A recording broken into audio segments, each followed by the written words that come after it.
Okay, on the topic of letting go and not trying to control absolutely everything in your life and finding little pockets where you can experiment with letting things happen.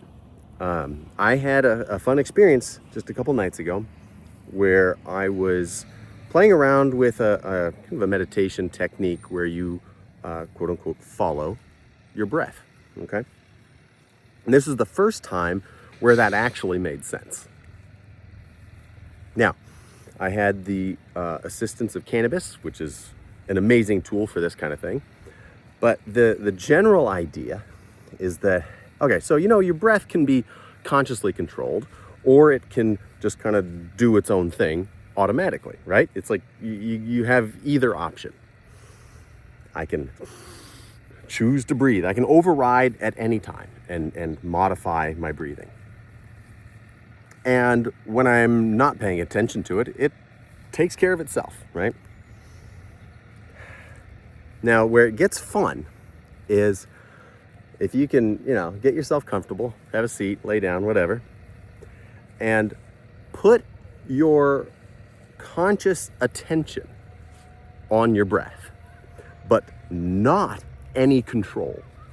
Just see if you can pay attention to it, be aware of exactly what it's doing, have it be your only focus, but not exert any control over it.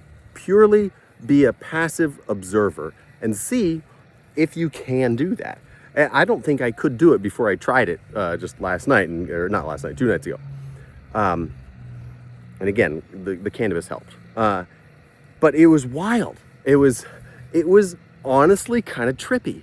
Like, wow, it's just doing it all by itself, and it's so smooth, and it's so, like, I don't know, it was kind of bizarre. And the feeling that you get when let's say you exhale, and then you hold it just a little bit longer than you naturally want to, and you start to get that little, not quite a panic, but you definitely get the urge to breathe again pretty quickly. Well, it's kind of funny because when I was aware of and kind of following my breath in that moment, I'd get down to the bottom of the exhale, and I'd sort of wonder, like, am I going to, if I don't consciously inhale, is it going to do it, or am I going to have to like save myself? But it really just kind of touched that feeling of, I need to inhale. Like, it just kind of touched it, it kissed it, and then gently rode this wave of the inhale all the way back up again.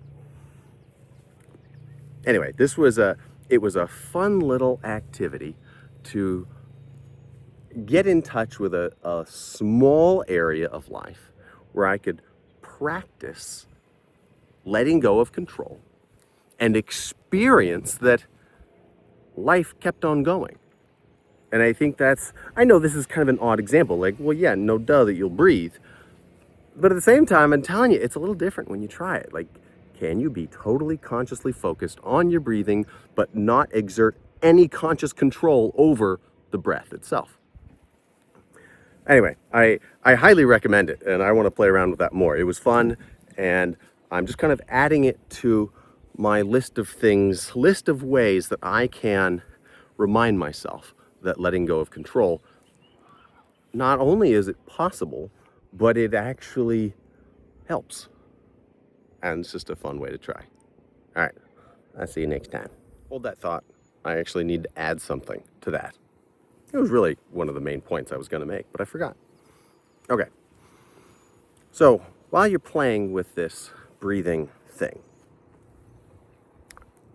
think about the fact that the breath is actually a really complex thing. There are a lot of moving parts here, and depending on how you breathe, you can have different physiological effects, right?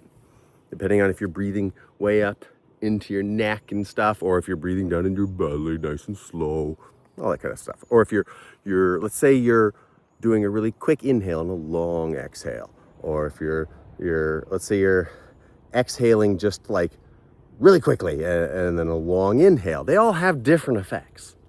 And It changes, how much oxygen you're bringing in, how much CO2 you're blowing off. And these things kind of matter. And the funny thing is I think we all suffer from this weird idea that our bodies need to have the conscious management of the guy upstairs, the guy who lives behind the eyes and peers out and makes conscious decisions about what to do and all that. We have this idea that we need to be the driver of all things, and controlling them. And as part of helping myself let go of that idea a little bit, loosen my grip on it, I'm not going to say it's always bad to be in control, not at all. But if I loosen my grip on control a little bit, what happens? And I want to point out that the human brain, and I would just say a human because that then includes the brain, a human is literally the most complex thing that we know of. Period. Like, that's it. And I do not know how to drive this thing. I can't go into the engine room and start fiddling with dials and expect to get a really great result out of it because I don't have a clue. I'm not certified in how to run a human, Like it's an incredibly complex piece of machinery. And I don't have a clue how to use it. I know how to use it. I don't know how to micromanage it. And that's because we're not supposed to micromanage it. And so what I'm getting at here is I think there are a lot of things about life that work a little bit better with a little bit less control. Because, the human body is a really complex thing. I don't know what I'm doing, and probably you don't either, maybe? So thinking about like the breathing, if you do that exercise where you follow your breath, and if you do it really well, like you really don't interfere with the breathing at all, but you're aware of it, then you'll have an idea of what kind of breath your body decides is right for you right then. And if you were to say, continue observing it, and then some sort of circumstances change around you, you might notice that your breathing naturally changes in some way. And it's just going to respond naturally and appropriately to whatever is going on. And it doesn't need you to kind of start doing calculus in your head, how to modify this incredible respiration process to get all of the appropriate, types and it's like there's too many variables there, and it's not meant to be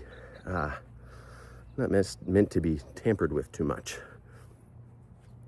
Yeah, unless there's a good reason to, and I don't know what that reason is, but right now my area of interest is more leaning towards the letting go of things rather than the micromanagement of things. Okay, I think that's a better way of ending that one. So thanks for hanging on till the end of that until I figured out what I actually wanted to say. Okay, I'll see you later.